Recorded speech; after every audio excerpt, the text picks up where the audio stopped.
Hello everyone, नमस्कार। Welcome to let's crack UPSC CSE Hindi. मैं सुनील अभिव्यक्ति दिल्ली मुखर्जी नगर से आप सबका स्वागत करता हूं। एक यूपीएससी इंटरव्यूअर, अभिव्यक्ति सिविल सर्विसेज मैगजीन का संपादक, लेखक, दिल्ली में एक प्रसिद्ध कोचिंग संस्थान का डायरेक्टर, अनअकैडमी का एजुकेटर।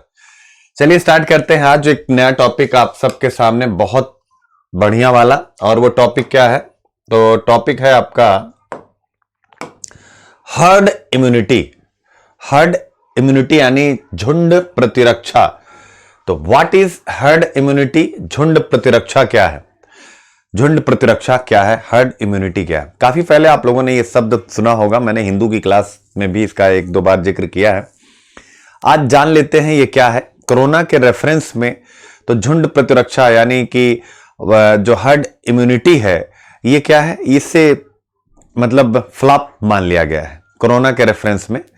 बट झुंड प्रतिरक्षा महत्वपूर्ण होती है, चूंकि आने वाले टाइम में हेल्थ सेक्टर में वैक्सीनेशन पर बहुत काम होने वाला है। वैक्सीनेशन पर आप याद रखिएगा, इंडस्ट्री में यानी हेल्थ इंडस्ट्री में या हेल्थ सेक्टर में, हेल्थ सर्विसेज में, पूरे वर्ल्ड में आप देखेंगे प्राइवेट और पब्लिक सेक्टर सब मिल करके या अलग अलग भी, जैसे जिस राष्ट्र का सिस्टम होगा वहां पर वो वैक्सीनेशन पर बहुत काम करेंगे। क्योंकि कोरोना आपको अच्छे से पता है, एक ऐसी महामारी है जिसने मानव समूह और सभ्यता को हिला दिया है। विश्व युद्ध भी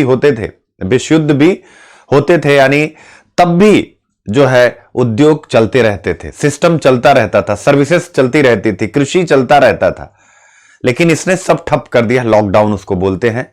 और लॉकडाउन तो उस ऐसा फ्यूचर में कोई लॉकडाउन फिर ना हो, तो आप ये मान के चलिएगा कि हेल्थ सेक्टर में वैक्सीनेशन पर बहुत ज्यादा खर्चा होने वाला। और जो हर्ड इम्यूनिटी है, इसका सीधा कनेक्शन वैक्सीनेशन से। तो फ्यूचर में भी ये टर्म लगातार इस्तेमाल में आएगा।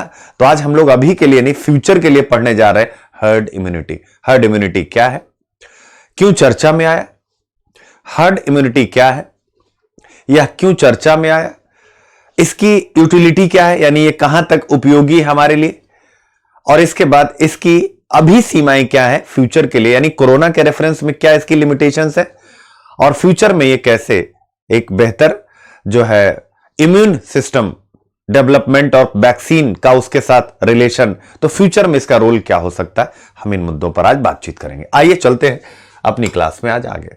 उसके पहले अनअकैडमी पर अगर आप आना चाहते हैं तो अनअकैडमी के लर्निंग ऐप से आप हमारे साथ कनेक्ट हो सकते हैं। आप देख सकते हैं कि आपको अनअकैडमी पर एक सब्सक्रिप्शन यानी एसके लाइव कोड, जैसे मेरा रेफरल कोड है, और जो बच्चे मुझे फॉलो कर रहे हैं ऑब्वियस उन्हें इसी के साथ आना चाहिए। 24 मंथ की फी कितनी होती? 43,200। 12 मंथ की फी कितनी होती? 36,000। अब आप यहां से देखें तो इतने कम, यानी 24 मंथ की फी कितनी है? बहुत कम है। और इसमें आपको मिलता क्या है? कंप्लीट फाउंडेशन, जिसमें जीएस भी है, एसे भी है, ऑप्शनल भी है, सीसेट भी है, सब कुछ है, आप देख सकते हैं। तो और एसके लाइव कोड के साथ तो है ही कोड के साथ आप आ सकते हैं। आइए स्टार्ट करें, व्हाट इज हर्ड इम्यूनिटी। तो सबसे पहले देख लेते हैं क्या है, जरा समझिएगा झुंड प्रतिरक्षा क्या है।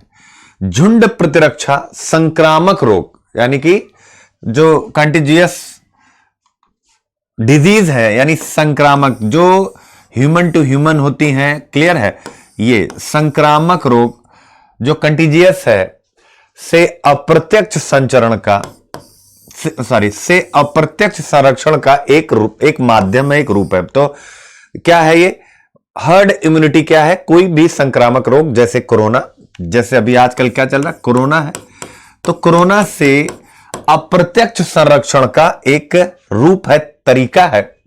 और यह तरीका तब इस्तेमाल होता है या जब यह प्रचलन में आता है, जो तब होता है जब आबादी का एक बड़ा प्रतिशत, ये याद रखिएगा, आबादी का एक बड़ा प्रतिशत किसी संक्रमण के प्रति क्या हो जाता है? प्रतिरक्षा बन जाता है। जरा याद रखिएगा, एक बार फिर समझाना चाहूंगा, आबादी का एक बड़ा प्रतिशत, अभी हम लोग एक डायग्राम से समझेंगे, आबादी का एक बड़ा प्रतिशत किसी संक्रमण के प्रति प्रतिरक्षा बन जाता है, चाहे वह पिछले संक्रमण, अभी मैं सब समझाता हूं, या टीकाकरण के माध्यम से हो। इस प्रकार यह उन व्यक्तियों के लिए सुरक्षा का एक उपाय है जिनकी शारीरिक प्रतिरक्षा कम है। जरा याद रखें, अभी भी थोड़ा थोड़ा आपको कम समझ में आया होगा। पहले मुझे यही समझाना, चूंकि अगर ये समझा ले गया तो फिर आगे की चीजें आसान हो जाएंगी। झुंड प्रतिरक्षा क्या है, मुद्दे काफी हैं, बट अभी सबसे पहले ये समझते हैं और फिर चलते हैं एक पिक्चर देखते हैं। फिर से एक संक्रामक रोग से अप्रत्यक्ष संरक्षण का एक तरीका है, यानी कोई भी संक्रामक रोग होता है तो उससे अप्रत्यक्ष, डायरेक्ट नहीं, इनडायरेक्ट क्या है, और यह तब होता है जब आपकी आबादी, यानी आपके यहां जितनी जनसंख्या, जैसे हिंदुस्तान को इमेजिन कीजिए, तो हिंदुस्तान में जितनी पॉपुलेशन है उसका बड़ा प्रतिशत क्या हो जाए, जैसे कोरोना आया तो इस संक्रमण के प्रति क्या हो जाए, वो उसके अंदर एंटीबॉडीज बन जाए, यानी उसके अंदर उसकी प्रतिरक्षा डेवलप हो जाए, यानी बाहर से अगर कोई अटैक करे तो शरीर का इम्यून सिस्टम इतना मजबूत हो कि वह बाहर के रोगाणुओं को क्या करे, रोक दे। क्लियर है। और यह कब होता है, ये ऐसी प्रतिरक्षा, ऐसा इम्यून सिस्टम कब होता है, दो कंडीशन होती है। पहला, यानी कि अगर मान लीजिए आपको पीछे, जैसे अभी आपने देखा होगा पिछला संक्रमण का मतलब कि कोरोना जिनको हो चुका है, आपने देखा होगा उनके ही प्लाज्मा से, यानी प्लाज्मा जो तकनीक है उसका इस्तेमाल किया जा रहा है अब कोरोना के इलाज में।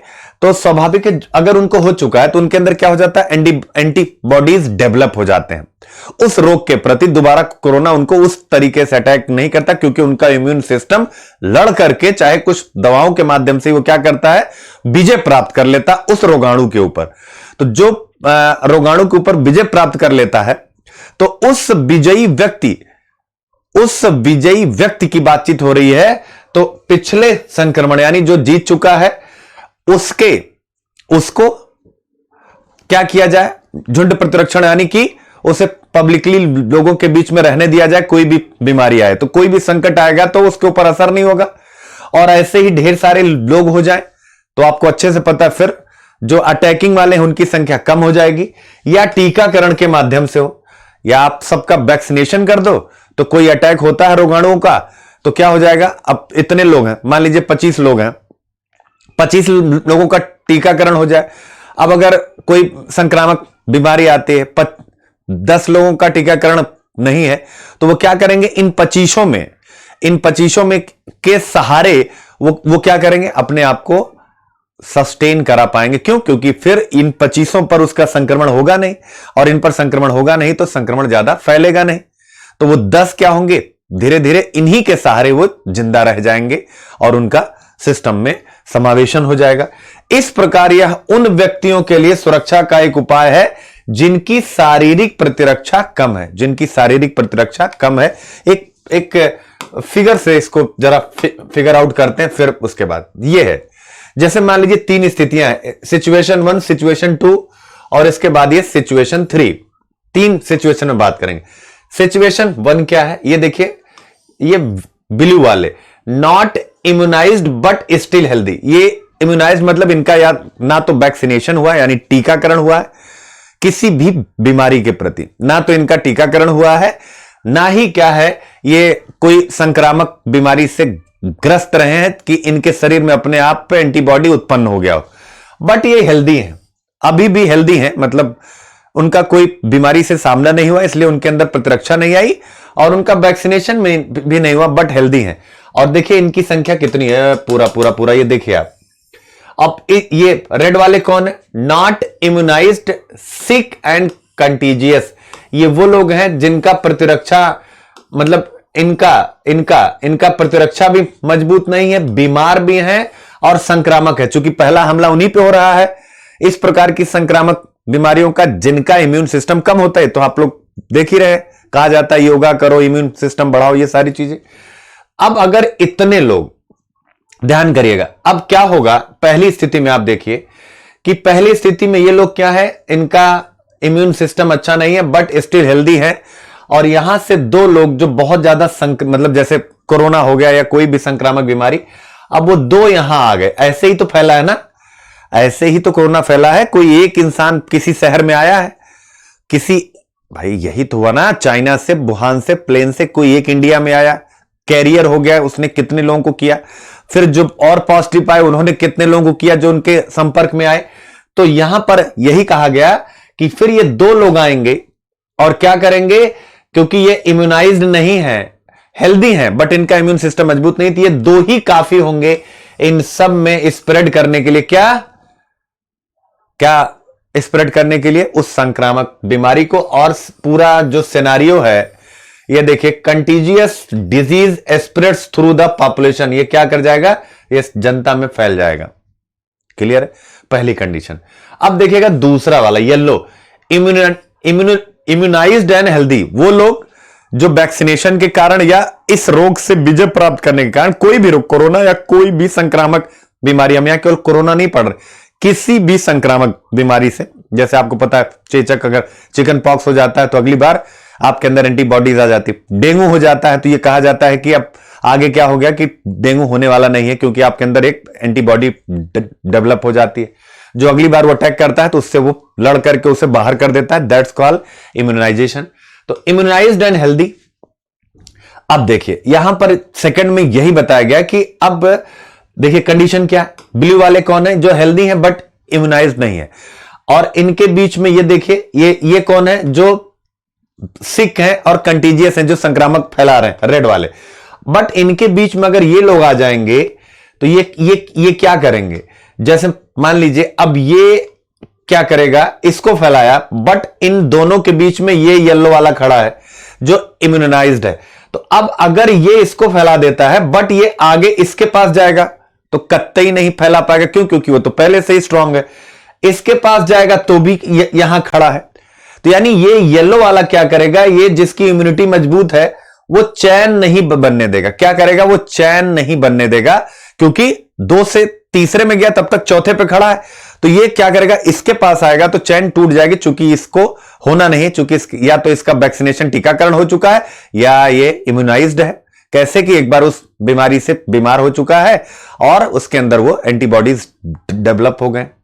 अब आप देखिएगा इसके बाद क्या है? उसकी प्रतिरक्षा मजबूत हो गई। क्लियर है? तो ऐसे में यहां कहा गया some of the population gets immunized, contagious disease spreads through some of the population. अब अगर उनको यहां पहुंचा दिया जाए, ये येलो वाले, ये ठीक है, इनको यहां उतार दिया जाए और हम क्या करें? थर्ड स्टेज में देख सकते हैं आप, यानी जितने ज्यादा से ज्यादा लोगों का हम क्या करें? इम्यूनाइजेशन कर दें, यानी वैक्सीनेशन कर दें, तो क्या हो जाएगा? देख सकते हैं ये अकेले रह जाएंगे। अब ये क्या कर पाएंगे? अब देखिए पहली कंडीशन में कितने थे? दो ही थे ना, 1 और 2। इन्होंने कितना भयंकर फैलाया, बट अब ये येलो वाले की एंट्री होने लगी। और अगर हम यहां तीसरे में कहा गया कि अगर हम येलो वालों की संख्या बढ़ा दें, वैक्सीनाइजेशन कर दें, जबरदस्त रूप से इनकी संख्या बढ़ा दें, तो क्या हो जाएगा?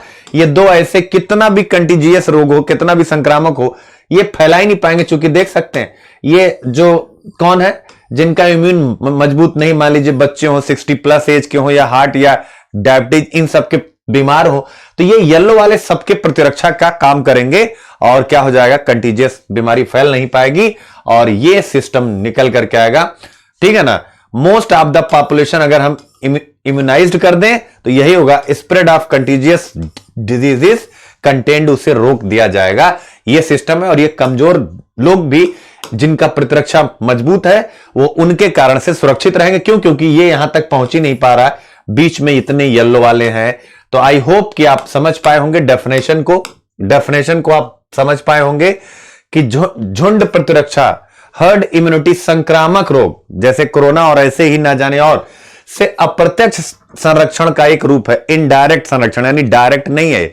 और इनडायरेक्ट मतलब कुछ लोग जिनका इम्यून सिस्टम अच्छा है, वैक्सीनेशन या पूर्व संक्रमण के द्वारा उनके अंदर जो प्रतिरक्षा डेवलप हो गई है, तो उनको बीच में ला देंगे। तो जो हेल्दी लोग हैं बट उनका इम्यून मजबूत नहीं है, उनका संरक्षण हो पाएगा। और यह तभी होता है जब वैक्सीनेशन बहुत बड़े स्तर पर होता है। तो झुंड प्रतिरक्षा संक्रामक रोग से अप्रत्यक्ष संरक्षण का एक रूप होता है। यह तब होता है जब आबादी का एक बड़ा प्रतिशत किसी संक्रमण के प्रति प्रतिरक्षा बन जाता है, चाहे वह पिछले संक्रमण या टीकाकरण के माध्यम से हो।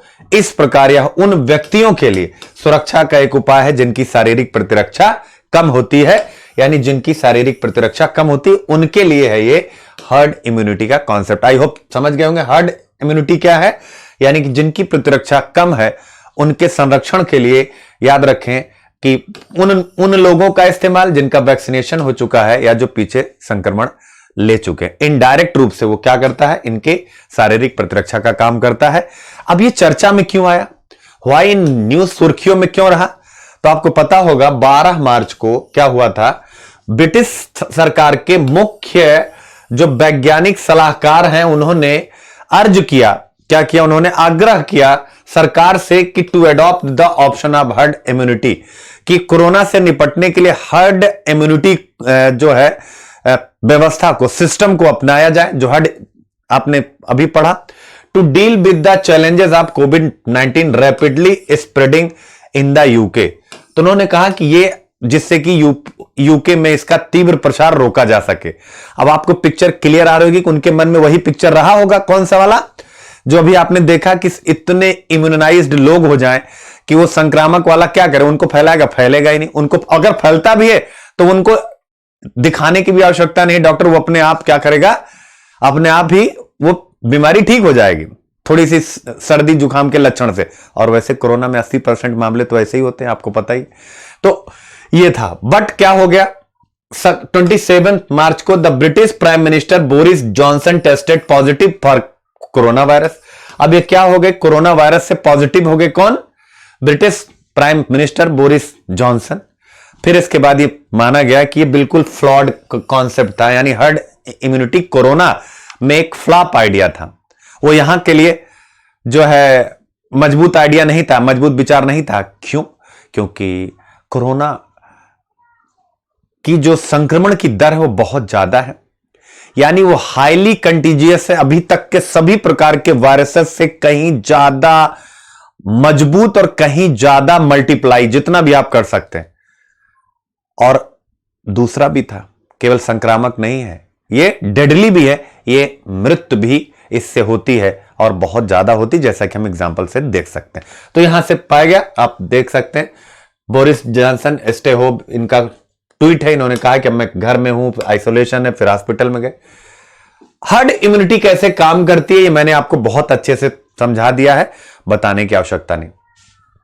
यानी हर्ड, अब वो जो मैंने डायग्राम बनाया वही है, herd immunity makes sure that the majority of the world's population is vaccinated, बहुत इंपॉर्टेंट है, thereby reducing the chances of a person with weaker immunity to get infected। यानी ये इस फार्मूले पर काम करती है कि जनसंख्या के एक बहुत बड़े हिस्से का टीकाकरण कर दिया जाए, यानी उसका टीकाकरण रहेगा तो वो क्या करेंगे, इस प्रकार की संक्रामक बीमारियों के विरुद्ध प्रतिरक्षा रखने के कारण जो हेल्दी लोग हैं, जो आपने ब्लू डिजाइन वाले लोगों को देखा था, यानी वो लोग क्या करेंगे, वह अपने आप प्रतिरक्षा प्राप्त करेंगे। क्यों, क्योंकि कंटेजियस बीमारी जब कंटेजियस होगी ही नहीं तो ऑब्वियस है उन लोगों को जो जिनकी प्रतिरक्षा प्रणाली कमजोर है उन तक ये पहुंचेगा नहीं। तो ये कहा गया है यहां पे example, if you are vaccinated and build immunity, अगर आपको टीका लगा हुआ है और आपके अंदर इम्यूनिटी आपकी मजबूत है अगेंस्ट सार्स कोविड-2 यानी कि corona, you most likely would not contract the virus और ट्रांसमिट। अगर आपका कोरोना के लिए आप वैक्सीनेटेड है तो ऑब्वियस है कि यही अधिक संभावना है कि आप किसी को उसका प्रसार नहीं करेंगे, क्योंकि आप उससे अकेले लड़ पाने में सक्षम है। तो हर्ड इम्यूनिटी कैसे काम करती है, ये पिक्चर आपने बिल्कुल इसी से आपको समझ में आना चाहिए। पर इसकी चुनौतियां क्या है, इसकी चुनौती एक ही है जो ये वर्तमान कोरोना काल में चल नहीं पाई, बट आगे इसकी उपयोगिता है।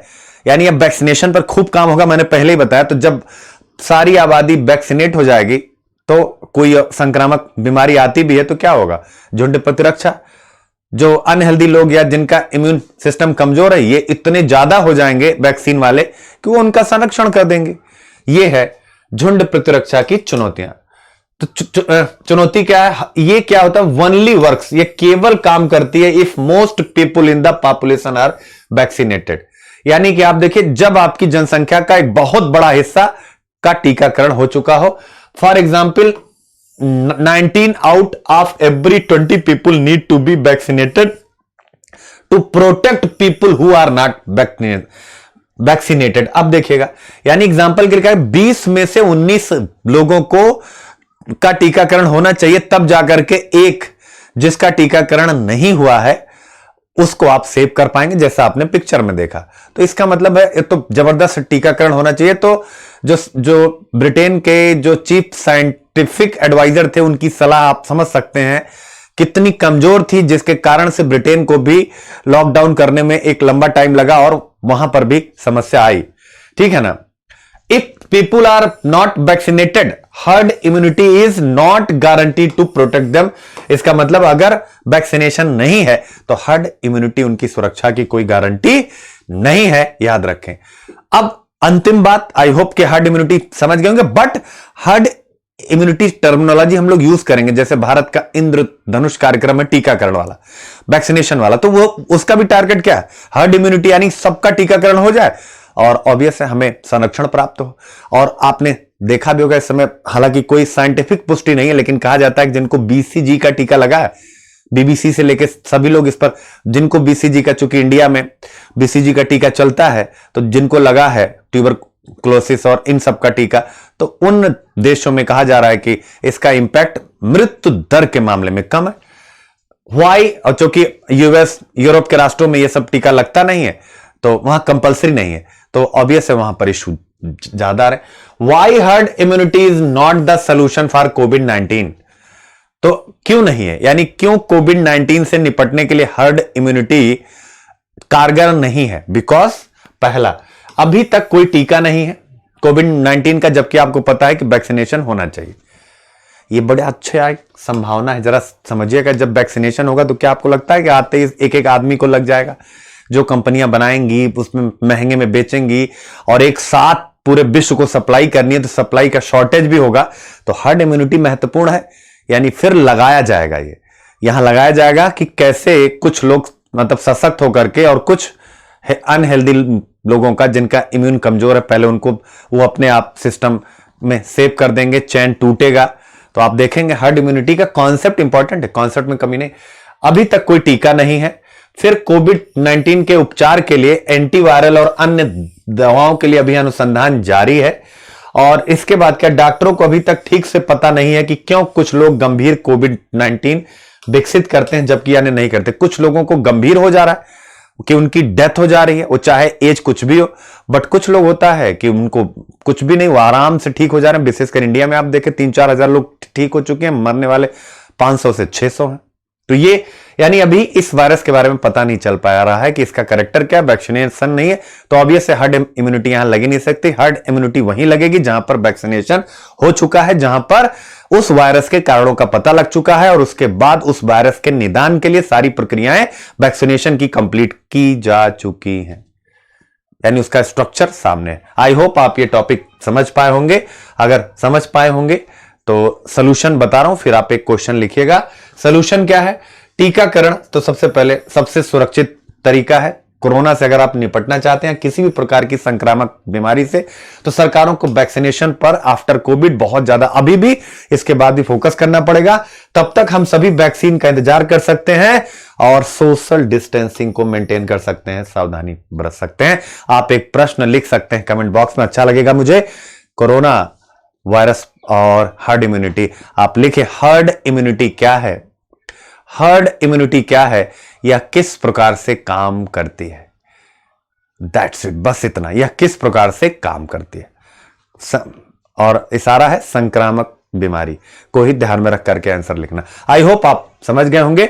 मिलते हैं बच्चों छोटे से ब्रेक के बाद, तब तक के लिए जय हिंद, लेट्स क्रैक इट।